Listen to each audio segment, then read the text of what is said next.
At 10:17 on a bright Monday morning, the promotion letter that could have changed a single father's life was torn into 4 pieces and dropped into a silver office trash can. The man standing across the desk did not argue. He did not beg. He simply stared at the torn paper, swallowed the lump in his throat, and quietly picked up his briefcase.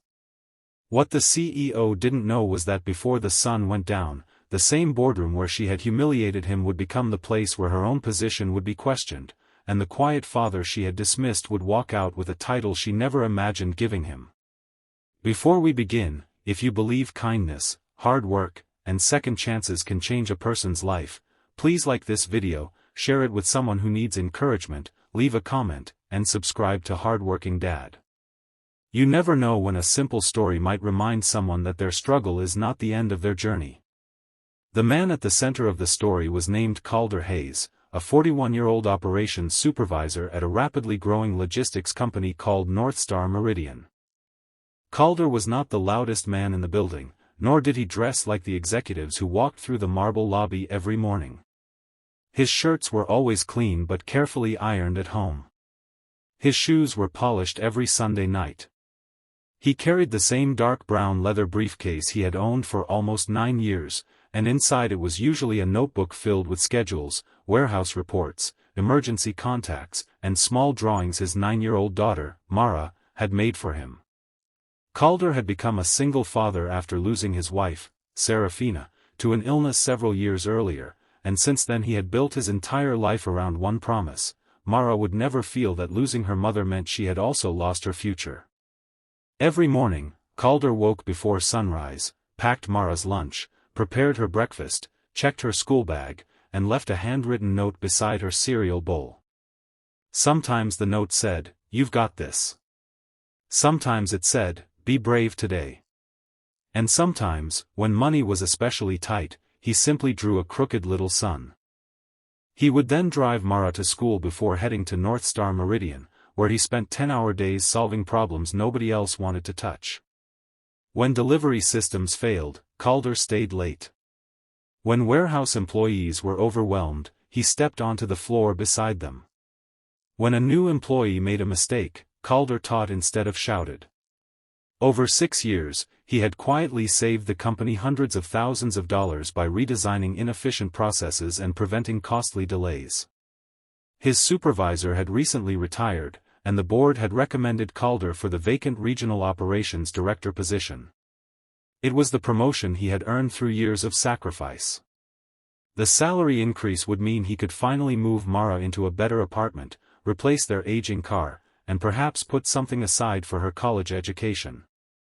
Calder had allowed himself to believe that maybe life was finally giving something back. But North Star Meridian CEO, Valeria Voss, had other plans. Valeria was brilliant, ambitious, and known throughout the industry for turning struggling companies into profitable ones. She had built a reputation for demanding perfection, and employees were careful around her. She rarely smiled in meetings, rarely accepted excuses, and believed emotional decisions had no place in business. When she saw Calder's promotion recommendation on her desk, she frowned.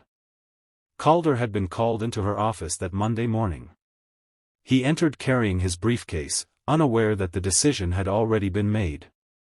Sunlight poured through the enormous windows behind Valeria's desk, illuminating the city beyond them. She didn't ask him to sit. Instead, she held the promotion letter between 2 fingers.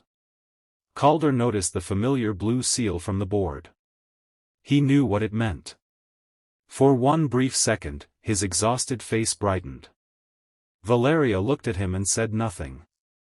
Then she slowly tore the letter down the middle. Calder's smile disappeared. She tore it again. The sound was strangely loud in the quiet office.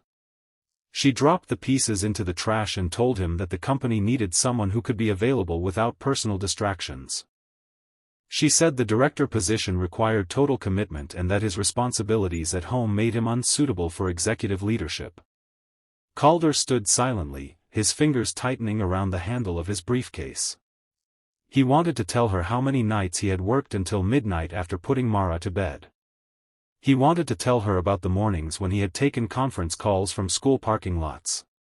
He wanted to tell her about the warehouse employee whose rent he had personally covered after a family emergency.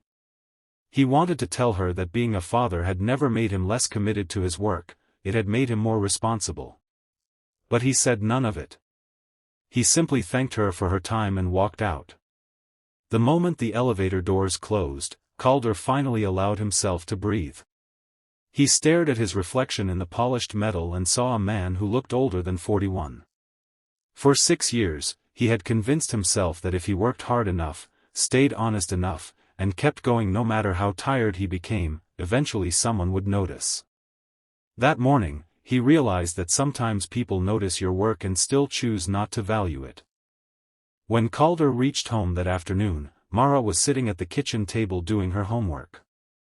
She immediately noticed something was wrong. Children often recognize sadness adults try to hide. Calder smiled and asked about her day. Mara told him she had received the highest score in her science test. Calder hugged her tightly and told her he was proud. She asked why he looked sad. He hesitated before saying that something at work had not gone the way he hoped. Mara looked at him for a long moment and then said something that stayed with him for the rest of his life. She told him that losing something didn't mean he wasn't good enough to have it. That evening, Calder sat beside her while she colored at the table. He watched sunlight fade across their small apartment and realized something important. He had spent years teaching Mara that courage meant standing back up after disappointment. Now life was asking whether he actually believed what he had taught her. The next morning, Calder returned to work. He did not quit. He did not retaliate. He simply worked. And that was when things began to change. A major client suddenly discovered that several shipments had been incorrectly scheduled. The problem threatened a multimillion-dollar contract. Executives rushed into meetings. Managers blamed software. The technology department blamed operations.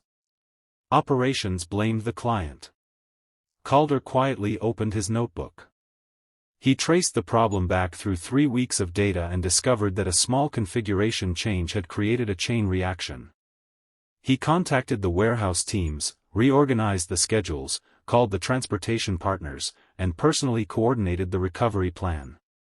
By noon, the crisis was under control. By 3, the client had been saved. By 5, the company's chief financial officer, Orson Vale, was asking who had fixed the problem. When he learned it was Calder, he looked surprised. The board had been watching North Star Meridian closely because the company was preparing for its largest expansion in 5 years. They needed leaders who could solve problems under pressure, not executives who simply looked impressive in conference rooms. And then another problem appeared. An internal audit revealed that several major operational decisions made directly under Valeria's authority had been concealing serious weaknesses. Nothing had been stolen. Nothing was obviously criminal. But performance reports had been altered to make certain divisions appear more successful than they really were. The board discovered that Valeria had ignored warnings from senior managers because she feared the numbers would damage investor confidence. Calder was not responsible for the reports. In fact, months earlier, he had submitted an internal warning about some of the same irregularities. His warning had been dismissed. Now the board reopened it. For the first time, they saw something Valeria had failed to see.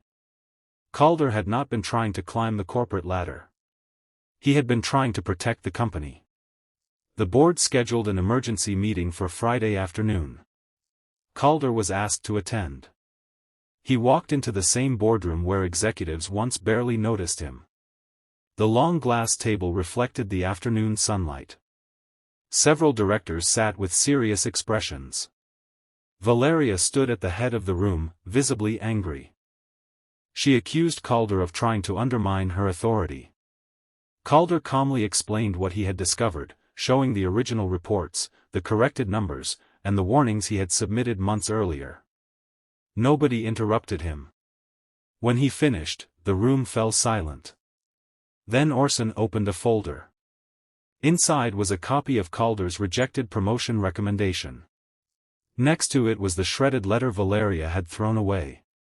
Someone had retrieved the pieces from the trash and preserved them as part of the investigation.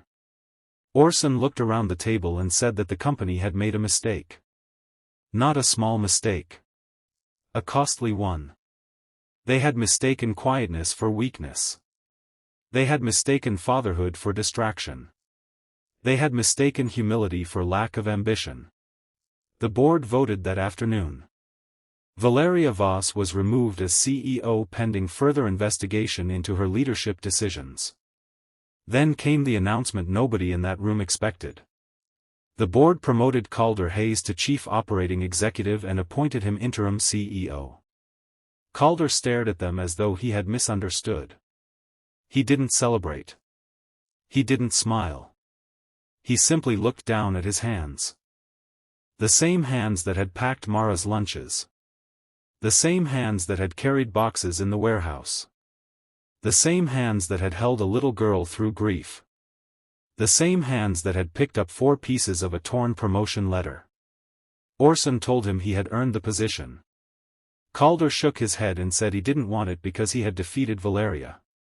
He wanted it because he knew what it felt like to be overlooked.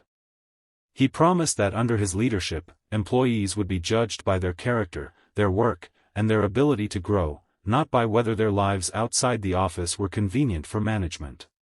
Months later, the company changed.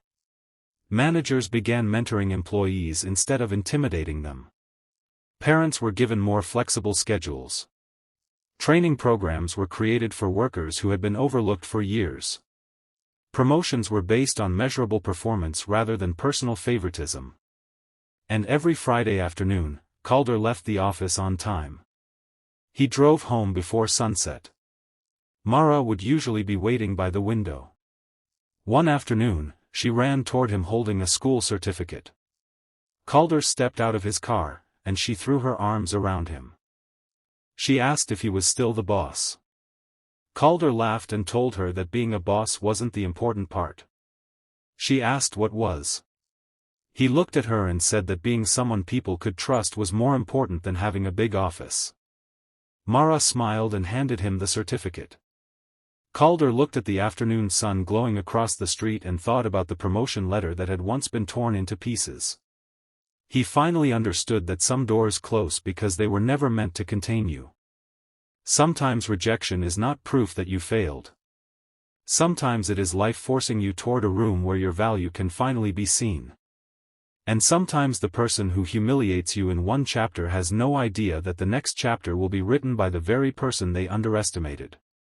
If this story touched your heart, please take a moment to like the video, share it with someone who needs a little hope today, and subscribe to Hardworking Dad for more stories about courage, kindness, family, and second chances. And before the story ends, comment, "I believe in second chances," if you believe that a person should never be judged by their hardest chapter. Because Calder's greatest victory was not becoming CEO. It was becoming the kind of leader he once needed when he was standing alone in that office, watching someone tear his dream into pieces. The world may not always recognize your worth immediately. Your hard work may sometimes go unnoticed. Someone may even tell you that you are not enough. But keep going. Keep showing up. Keep your heart kind. Keep your promises. Because one rejected opportunity cannot define your life. One cruel decision cannot determine your future. And one person's failure to see your value does not make you worthless. Sometimes the quietest person in the room is carrying the strongest story. And sometimes, when the world finally turns around to look, it discovers that the person it ignored was the one it needed all along.